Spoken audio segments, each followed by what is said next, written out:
Employee provident fund organization sensational decision తీసుకున్నట్లు తెలుస్తోంది.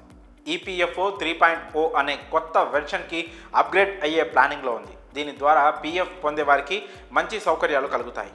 ATM నుండి పీఎఫ్ డబ్బుని విత్డ్రా చేసుకోవచ్చు. ఇక ఖాతాదారులు ప్రావిడెంట్ ఫండ్స్ నుండి డబ్బులు విత్డ్రా చేసుకోవడం మాత్రమే కాకుండా పెట్టుబడి పెట్టడం కూడా చాలా ఈజీ అవుతుంది. ఇక ప్రస్తుతం ఉద్యోగుల జీతంలో 12% మాత్రమే ఈపీఎఫ్కు పెట్టుబడిగా చేరుతుంది. కానీ మీడియా నివేదికల ప్రకారం ఈపీఎఫ్ఓ 3.0 ప్రాజెక్ట్ అమలు చేస్తే ఉద్యోగులు తమ సహకారం వాటాను కూడా పెంచుకోవచ్చు. అంటే అతను 12% కంటే ఎక్కువ పెట్టుబడి పెట్టుకోవచ్చు. ఇక పూర్తి వివరాల్లోకి వెళ్తే ఈపీఎఫ్ఓ 3.0 అనే కొత్త వెర్షన్లో అతి ముఖ్యమైన అంశం ఏంటంటే పీఎఫ్ డబ్బుని విత్డ్రా చేసుకోవడం కోసం ఒక కార్డును జారీ చేయాలని కార్మిక మంత్రిత్వ శాఖ ప్లాన్ చేస్తుంది.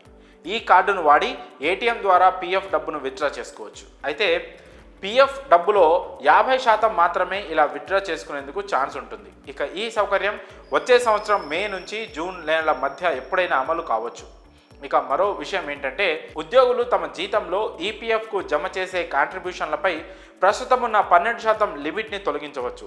ఉద్యోగులు తమకు నచ్చిన అంత మొత్తాన్ని పీఎఫ్కు జమ చేసుకునే అవకాశాన్ని ఈ ఈపీఎఫ్ఓ 3.0 కల్పిస్తోంది. అయితే యాజమాన్యం కాంట్రిబ్యూషన్ మాత్రం ఉద్యోగి జీతాన్ని బట్టి ఉంటుంది. అలాగే ఉద్యోగి సమ్మతితో పీఎఫ్ మొత్తాన్ని పెన్షన్గా మార్చాలని కూడా ప్రభుత్వం ప్లాన్ చేస్తుంది.